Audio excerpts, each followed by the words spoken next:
അംസാക്ക, ഈ കാണുന്ന 10 രൂപ, ഇതുപോലുള്ള ഒരു 10 രൂപ നിങ്ങളുടെ ഉമ്മാൻ്റെ കയ്യിൽ നിന്നും കിട്ടിയതാണ്.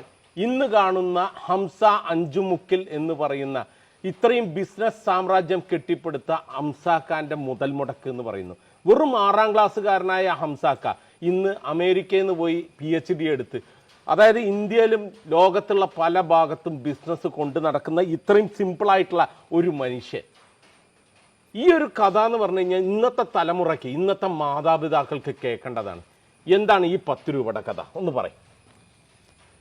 ഇത് പുതിയ ഒരു 10 അല്ലേ?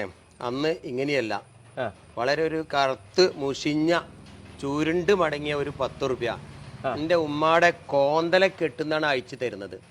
ആ 10 റുപ്യയും കൂടെ ഇല്ലാത്തൊരു ഹംസ ഉണ്ടായിരുന്നു. എൻ്റെ വീടെന്ന് പറയുന്നത് അപ്പൊ ഈ ഒരു വീട് കാണുന്നുണ്ടല്ലോ, അതിന്റെ അടിയിലാണ് നമ്മുടെ തറവാട് ഓലപ്പുര. ചോർന്ന് ഇതിപ്പോ മഴ പെയ്യുന്നുണ്ട്, ഇപ്പൊ നമുക്ക് ചോരാതിരിക്കാൻ പറ്റുന്നുണ്ട്.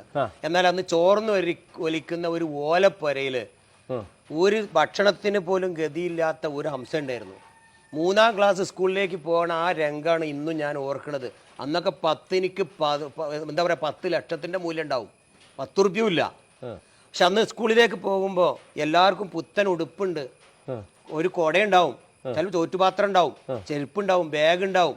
അങ്ങനത്തെ എല്ലാ സുഖ സൗകര്യങ്ങളോടെ സ്കൂളിൽ പോണ ഹംസ ഒന്നുമില്ലാതെ നിൽക്കുമ്പോഴാണ് ഉമ്മ പറഞ്ഞത്, ദേ അപ്പുറത്തുണ്ട് ഒരു മൂർക്കത്ത് വീട്, അവിടെ നിന്ന് മജീദ് എന്ന് പറഞ്ഞ ഒരു സഹോദരൻ, എൻ്റെ പ്രായ, അവൻ്റെ ഒരു പഴയ കുപ്പായ ഉമ്മാക്ക് കിട്ടിയിരിക്കണ്, അവർ കൊടുത്തതാ. അത് കീറിയതാണ്, അത് തുന്നി അലക്കിയിട്ട് എനിക്ക് ഇട്ടെന്നിട്ട് എൻ്റെ ഉമ്മ പറയാം, മോനെ ഇത് ഇട്ട് പൊയ്ക്കോന്ന്. ചായയും കടിയില്ല അന്ന്, പലഹാരങ്ങളൊന്നുമില്ല. ഒരു കുത്തിഞ്ഞാണത്തിൽ അരി വറുത്ത് കടിയാക്കിയിട്ട് കട്ടൻ ചായ എടുത്തിട്ട് തന്നിട്ട് കുടിക്കും മോനെ എന്ന് പറഞ്ഞപ്പോൾ ഞാൻ ചോദിച്ചില്ല, എവിടുന്നേ ഉമ്മ നമുക്ക് അരി കിട്ടിയെന്ന്. അപ്പം അതിൻ്റെ അർത്ഥം എന്താ?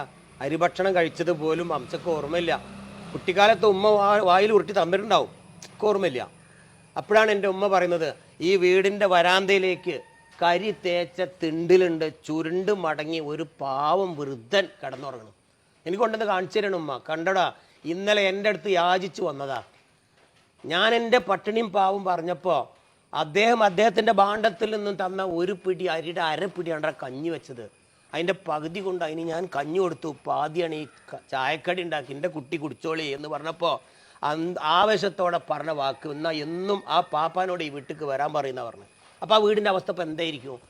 10 റുപ്യ ഇല്ല, 10 വലിയ പൈസയാണ്.